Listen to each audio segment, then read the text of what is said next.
La ciudadanía lo que sí que debe tener claro es que el Gobierno de España va a llegar hasta el fondo en este asunto y que se van a hacer las reformas y se van a tomar las medidas necesarias para que esto no vuelva a suceder y, evidentemente, vamos a exigir las responsabilidades pertinentes a todos los operadores privados. Insisto, vamos a exigir todas las responsabilidades pertinentes a los operadores privados. Ayer en España se produjo una caída total del sistema eléctrico. No había electricidad y por lo tanto no había internet y no funcionaban los teléfonos móviles. Fue un día en el que las radios que funcionan con pilas se convirtieron en el dispositivo tecnológico al que tuvieron que acudir millares de ciudadanos para informarse. El 28 de abril de 2025 fue el Día de los Transistores en España y Portugal.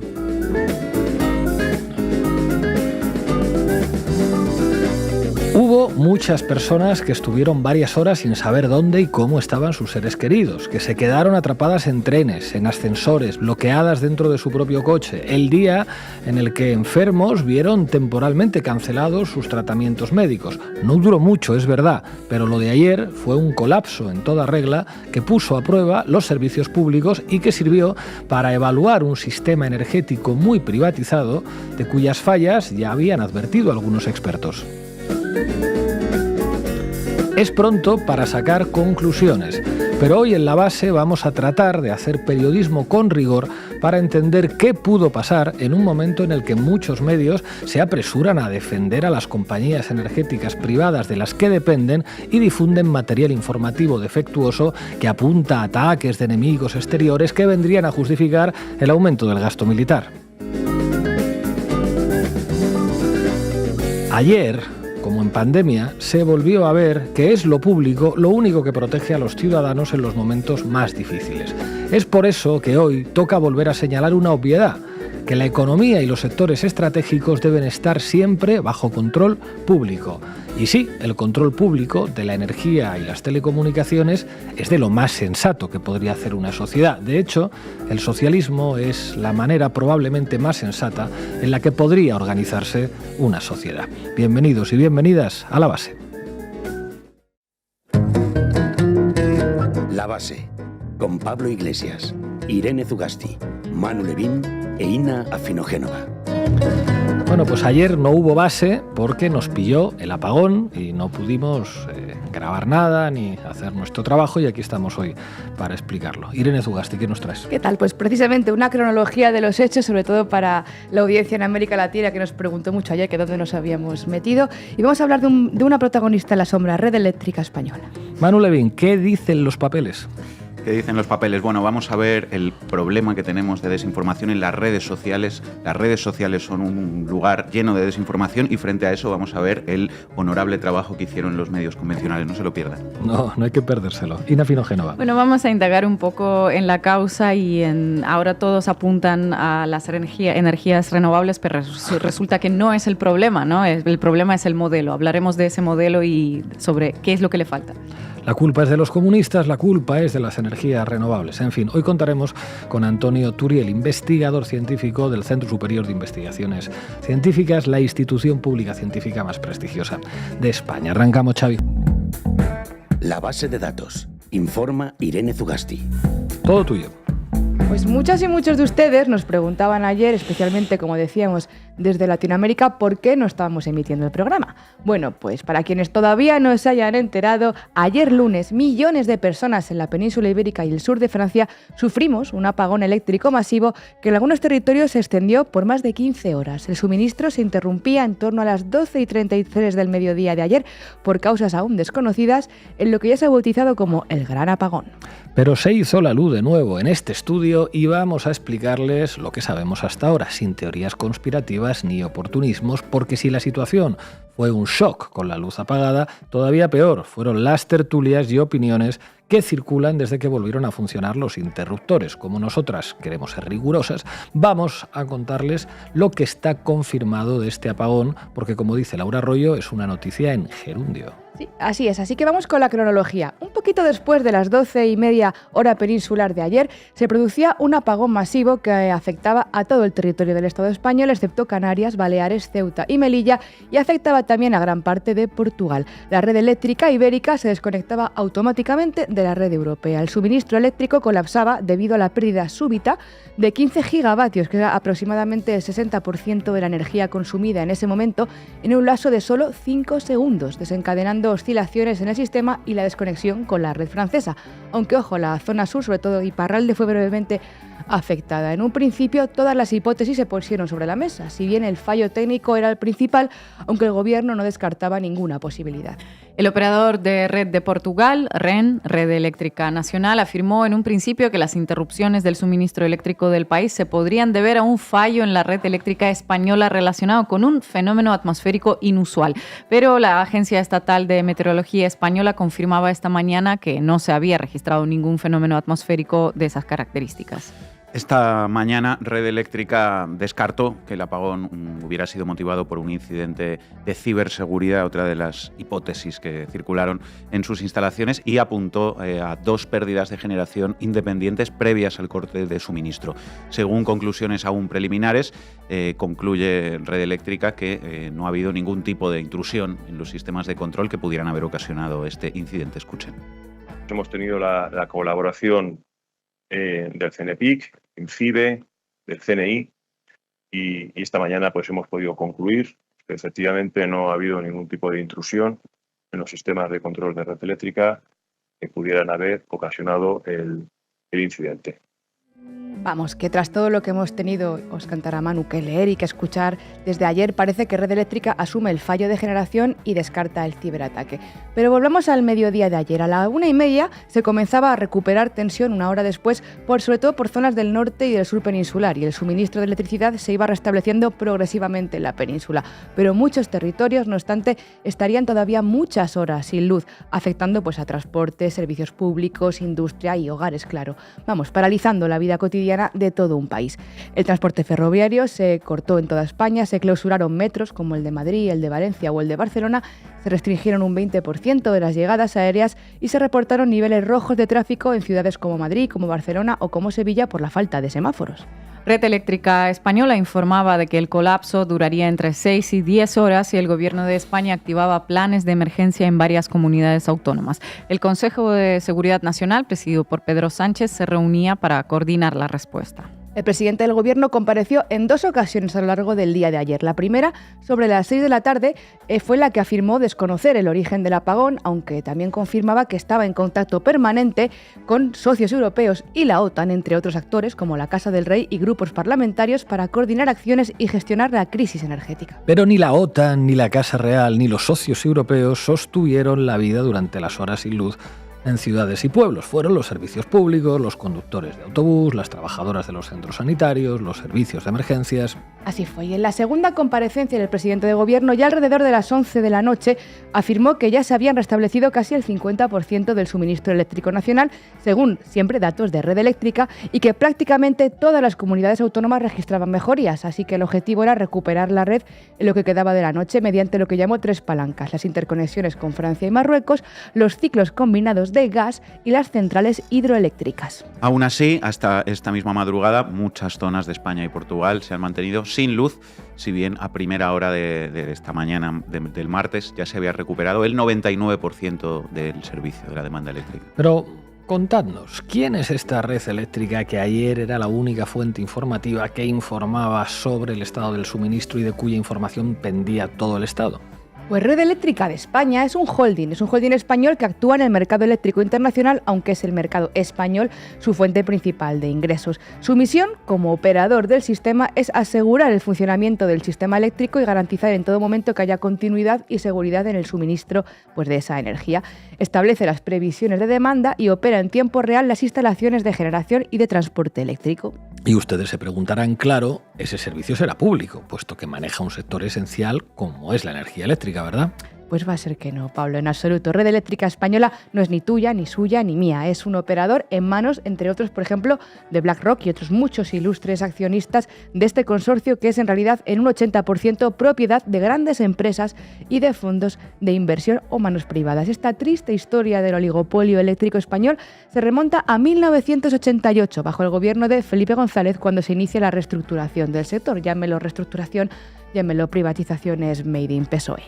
Red Eléctrica Española se había creado como empresa pública en 1985 y comenzó a cotizar con un porcentaje minoritario en bolsa en 1988, abriéndose así su acceso al mercado de acciones. Después, bajo el gobierno de José María Aznar, se va acelerando esa privatización. En julio del 99, la Sociedad Estatal de Participaciones Industriales el SEPI lleva a cabo una oferta pública de venta, una OPV del 31,5% del capital de Red Eléctrica, generando unos ingresos, por cierto, de 341 millones de euros.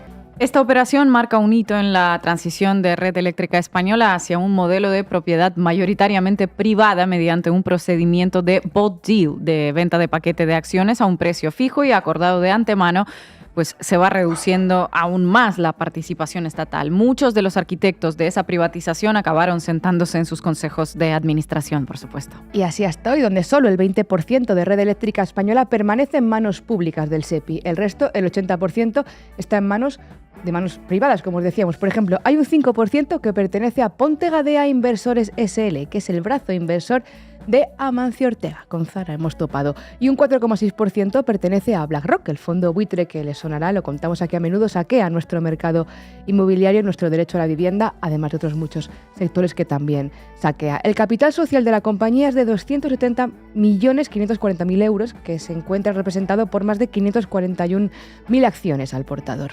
Cabe preguntarse, pues, ¿qué prioriza Red Eléctrica, o mejor dicho, sus accionistas, cuando gestionan el suministro eléctrico de un país y un bien esencial y sector estratégico para la economía y para la soberanía nacional?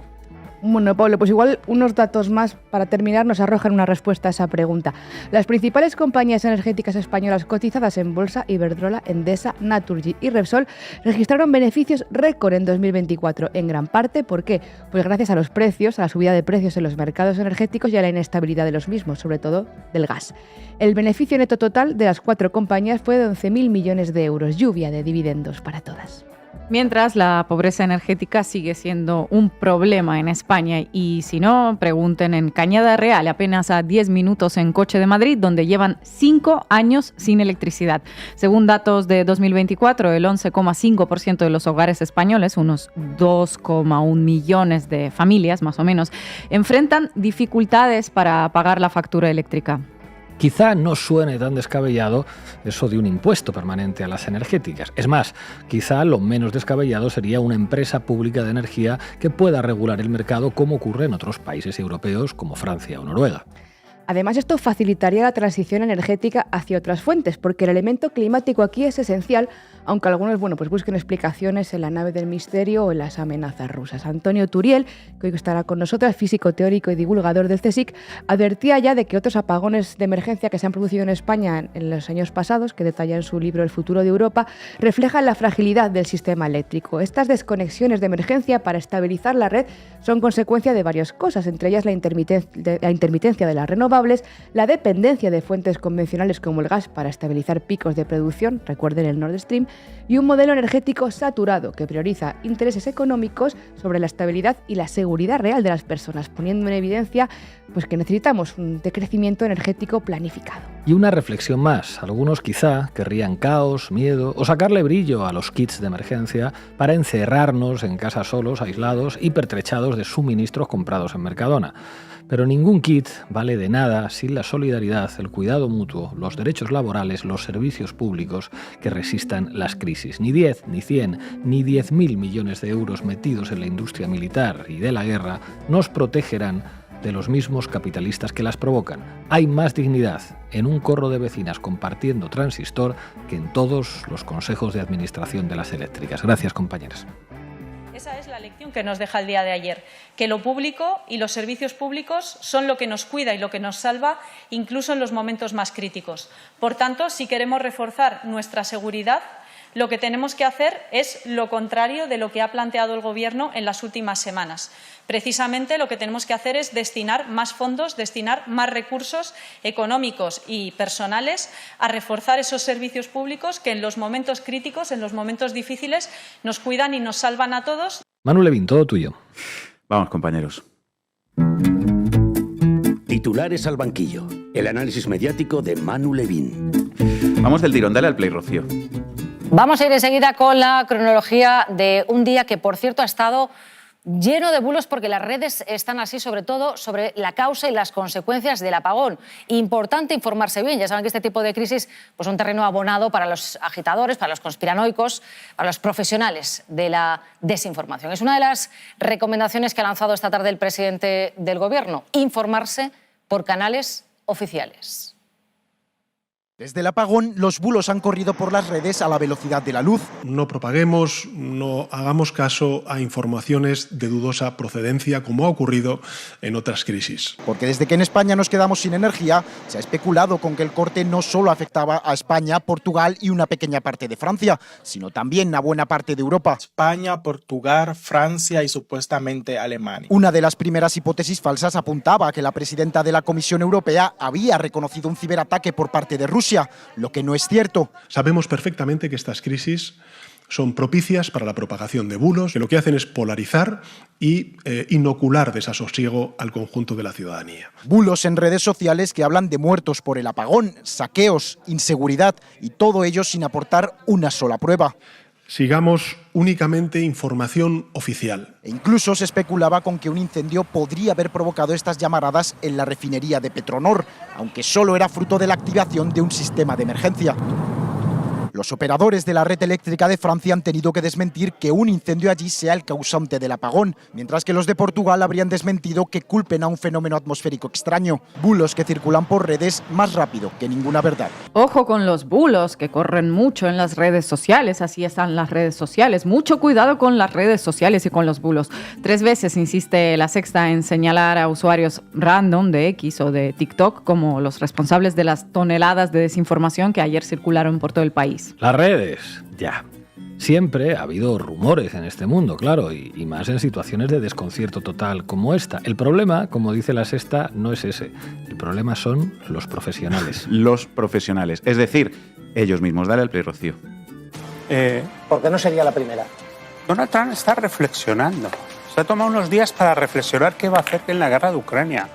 Vimos la foto en la Basílica de San Pedro.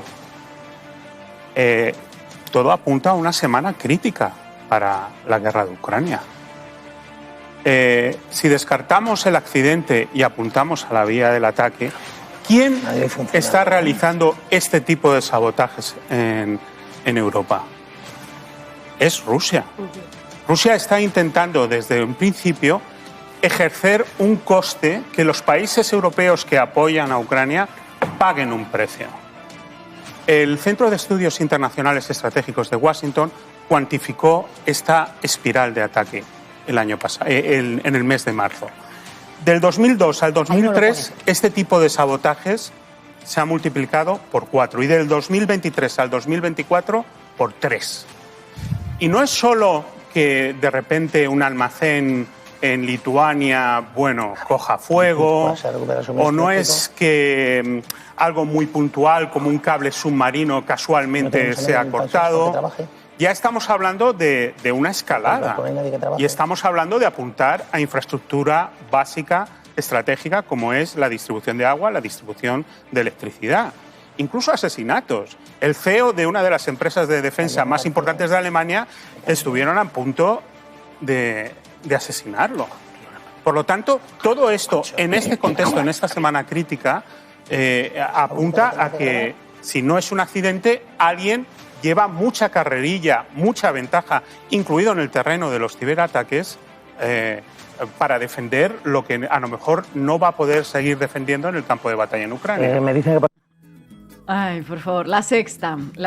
Mucho cuidado con la desinformación de las redes. Also, la sexta. Todo apunta a un ciberataque ruso. ¿Cómo no? Y dice también este iluminado en el rojo bulo, el tal Pedro Rodríguez, que si alguien está llevando a cabo este tipo de sabotajes en Europa es Rusia. Y dice no se quede un almacén en Lituania. Pero, ¿qué almacén en Lituania? Y el gasoducto Nord Stream, la principal infraestructura extraenergética saboteada en los últimos años en Europa. ¿Quién voló el Nord Stream? Pedro, lo voló Rusia. Tremendo lo de al bulo vivo. Y seguimos para bingo, la desinformación de las redes sociales ya. Telemadrid. Manuel, a esto último hay que añadir que el CNI sí apuntaba a la posibilidad de un ciberataque y que también, Cristina, fuentes europeas no lo han descartado, de manera oficiosa, pero no lo han descartado, ¿no? Eso es, von der Leyen ha apuntado también a que podría ser un ciberataque, pero es que el CNI, efectivamente, el Centro Nacional de Inteligencia, sí que ha venido a confirmar que ha detectado ese ciberataque. Decía que éramos centro de muchos ciberataques este año por nuestra posición en la guerra de Ucrania y apuntaban efectivamente a un ciberataque que esperemos que el gobierno, que está reunido el presidente del gobierno, pueda confirmar ese extremo. Enseguida. El CNI ha venido a confirmar que ha detectado ese ciberataque. Von der Leyen ha apuntado a un ciberataque, afirma rotundamente Telemadrid. Y ambas cosas son absolutamente falsas. Ni el CNI ni von der Leyen dijeron tal cosa ni nada que se le parezca. El CNI ha confirmado que ha detectado ese ciberataque. ¿Hasta cuándo vamos a tener que aguantar en este país que se mienta de esta manera a la gente desde un plató de televisión? En la televisión, Pablo, y en buena parte de la prensa convencional, pero las redes. La razón, el CNI apunta a un ciberataque como posible causa del apagón. Red Eléctrica evita especular con las causas y apunta que el colapso se debe a unas oscilaciones muy fuertes de los flujos de potencia. Red Eléctrica evita especular con las causas. ¿Nosotros en la razón? No lo evitamos. 20 minutos, apagón en España. Así podría un ciberataque tumbar toda la red eléctrica de un país. Ni 20 minutos para contrastar la información. Antena 3, un experto en ciberseguridad afirma que el ciberataque es una de las causas para explicar un fenómeno tan inesperado. Después le preguntaremos a un experto de verdad.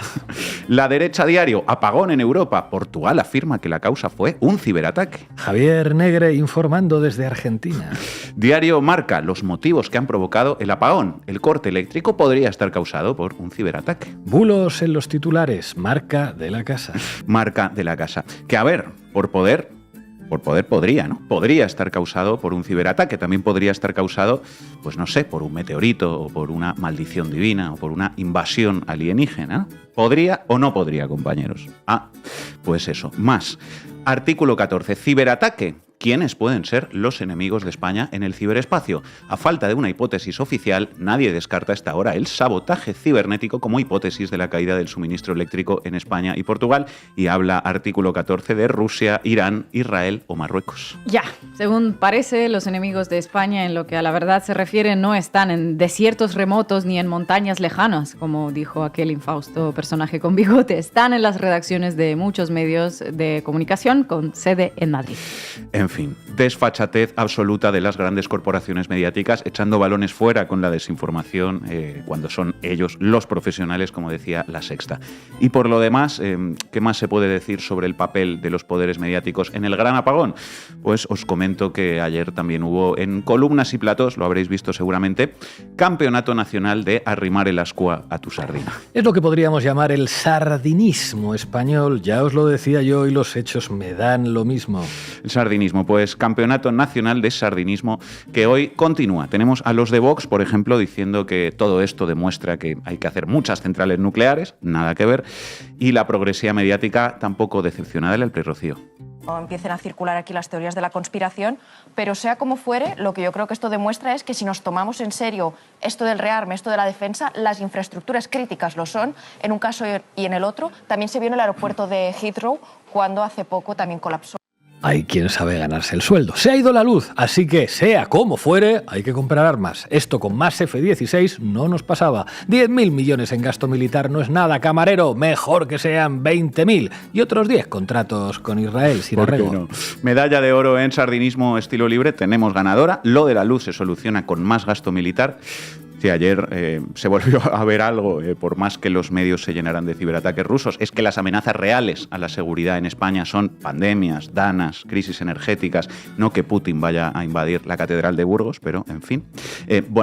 Burgos no, que vaya a invadir la Gran Vía o el Manzanares o a traer un ejército equivalente a 12 Bernabéus. Hablar así sería más correcto si usamos el lenguaje habitual en los medios del reino y el que se volvió a emplear ayer, porque antes escuchábamos Telemadrid, pero resulta que en días como ayer todos los medios del país se convierten en Telemadrid porque parece que no existe otra cosa en este país. El País, operación huida de Madrid en pleno apagón. Sin Google Maps estamos perdidos. Infolibre, el gran apagón que paró el comercio en Madrid. Había clientes a los que no hemos podido cobrar. El Mundo, vuelve la luz a la mayoría de los distritos de Madrid capital. Aplausos en la puerta de los comercios y hasta petardos. El Mundo, Ayuso pide al gobierno más medios tras el gran apagón. El Movistar Arena abre de madrugada para alojar a viajeros atrapados y los autobuses serán hoy martes gratuitos. Los servicios de emergencia instalan 30 camas plegables en las gradas del estadio para que los viajeros que no han podido regresar a sus ciudades pasen la noche. El Mundo, la armada vecinal de Cea Bermúdez frente al apagón. Los chalecos fluorescentes se convirtieron en el símbolo de una armada vecinal invencible que volvió a mostrar la solidaridad de toda una generación frente al apagón eléctrico. 20 minutos sin gasolina, llamar al 622. Un relato desde dentro del coche sobre la caótica entrada por carretera a Madrid por el gran apagón. Heraldo de Aragón, apagón en Madrid. Acabamos de encontrar wifi en una tienda de Ikea, está media ciudad aquí. El Periódico de España, ¿y ahora cómo hago yo el sofrito? El desconcierto se apodera de los madrileños. El Diario.es, los atascos y el cierre del metro por el apagón llenan Madrid de peatones. Es una locura, parece una película. Parece que es necesario recordar, llegados a este punto, que hay 43 millones de personas en España que no viven en Madrid. Parece una película. El panorama en la prensa, desde luego que lo parece. En concreto, se parece a una de esas películas de Hollywood en las que vienen los marcianos a la Tierra y casualmente siempre aterrizan en Estados Unidos. Luego que por qué está todo el país hasta las narices de Madrid. ¿Se va la luz en toda la península? La prensa de ámbito estatal que dice el sofrito que se les ha quemado a los madrileños. Un buen ejemplo de por qué la prensa y la televisión también tienen una responsabilidad en la despoblación y el abandono de la España interior. En fin, amigos, amigas y amigues. Si el apagón afectase solo a ciertos platos y redacciones, viviríamos todos y todas mucho más tranquilos y estaríamos mejor informados. Gracias, Manu. Porque la sociedad es una pelea ideológica constante, continua, en la que es fundamental que existan argumentos y creo que la izquierda debería imitar de la derecha su conciencia de lo que representa el poder. Teresa Cebrián, Teresa Pablo Moto. Sale mencionado David Broncano y sale mencionada Dulceida y sale mencionado José María Aznar. Con el libro os vais a llevar unas cuantas anécdotas y unas cuantas curiosidades. Creo que vais a encontrar material muy valioso para entender cómo funciona la ideología.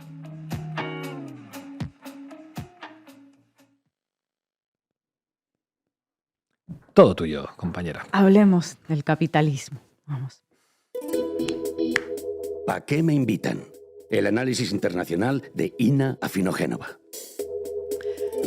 El día de regreso forzado a los transistores y las velitas. El enorme apagón afectó durante más de medio día a más de 55 millones de personas entre España y Portugal y, según expertos, de los de verdad, no esos tertulianos que acaba de pasar Manu, pues llevará meses determinar qué fue lo que ha fallado exactamente en la red eléctrica europea. Aunque también hay que decir que, viendo cómo había pintado esto, la ficción en esa serie de Netflix protagonizada por De Niro, podemos decir que todo ha sido mucho más tranquilo que esa ola de aviones cayendo, coches chocando y centenares de muertos en tan solo una hora.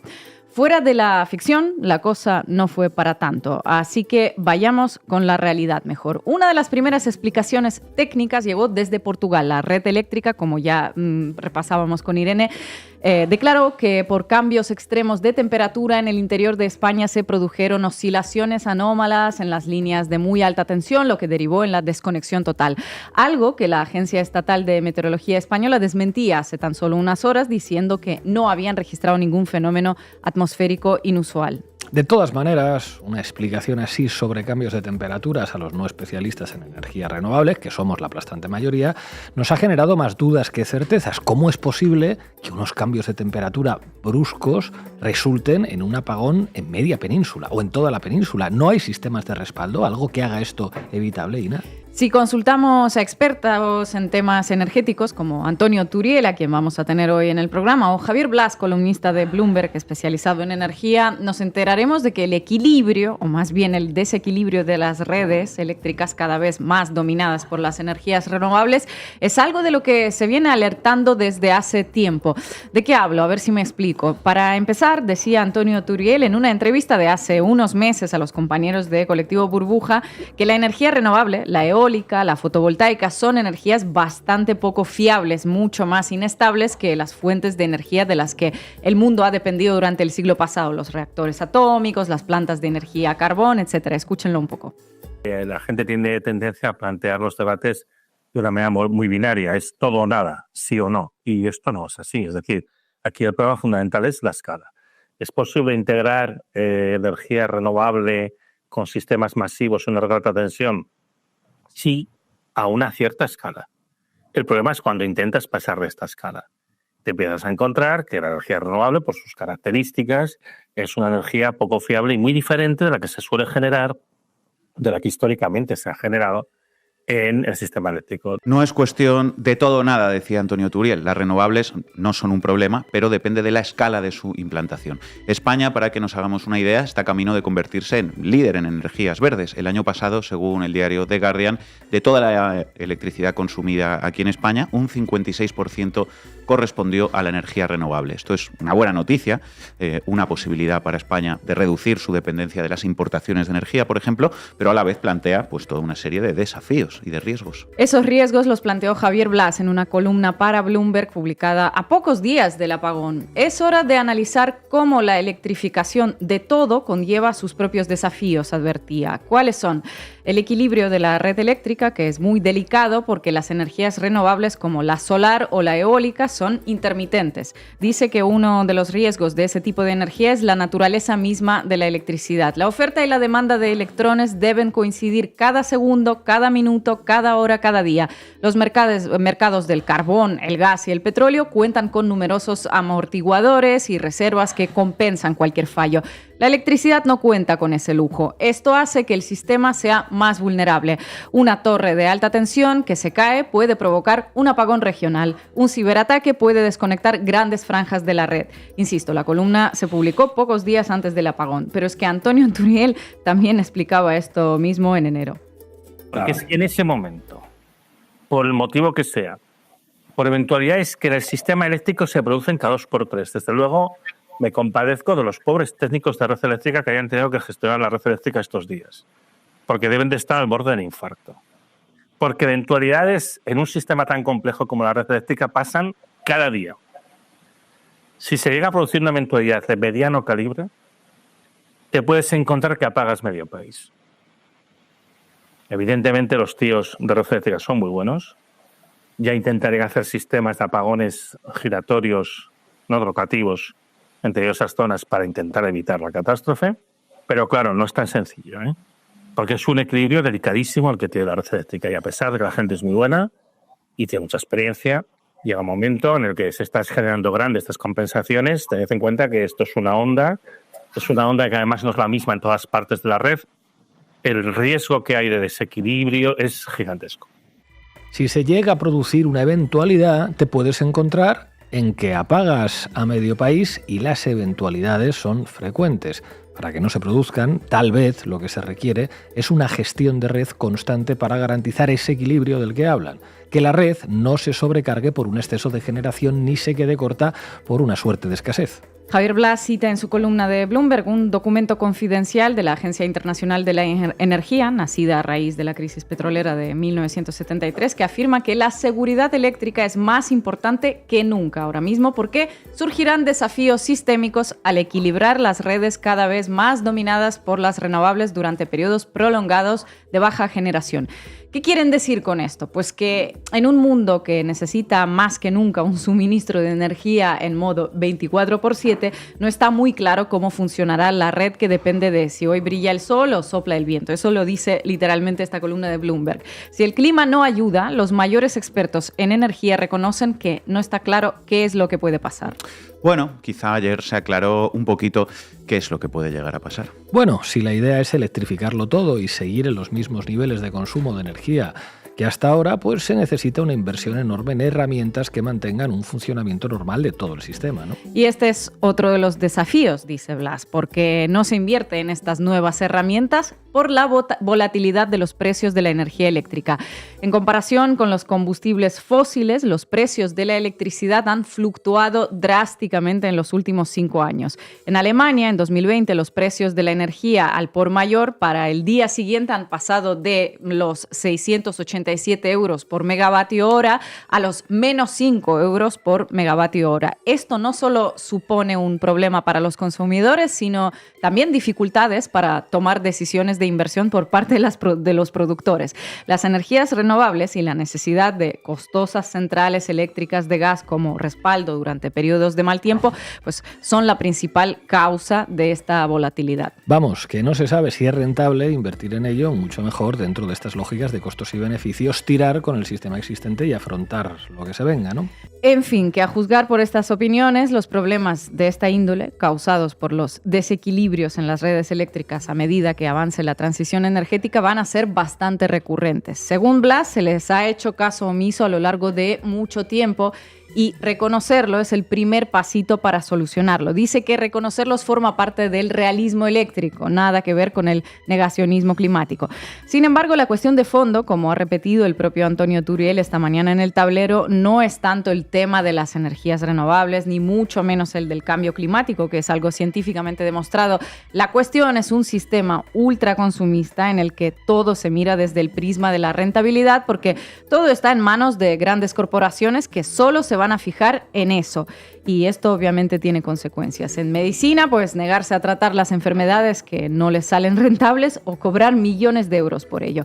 Y en electricidad, negarse a hacer las inversiones necesarias para que este tipo de cosas no suceden cuando el cambio a las energías renovables se haya producido y decir que el problema es rechazar lo nuclear, ¿no? O negarse a decrecer directamente para seguir perpetuando ese mismo modelo. Y así nos va. La empresa privada, una vez haciendo gala de lo bien que hacen las cosas cuando nadie les aprieta para que las hagan bien. En fin, gracias, compañera.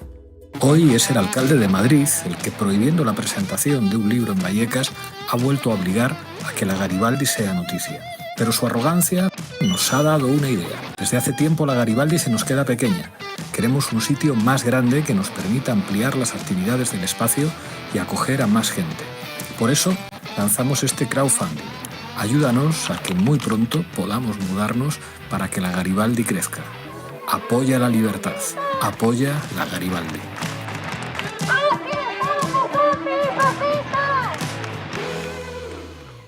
Hoy nos acompaña Antonio Turiel, es investigador científico en el CSIC. Antonio, muchísimas gracias por atender a la base.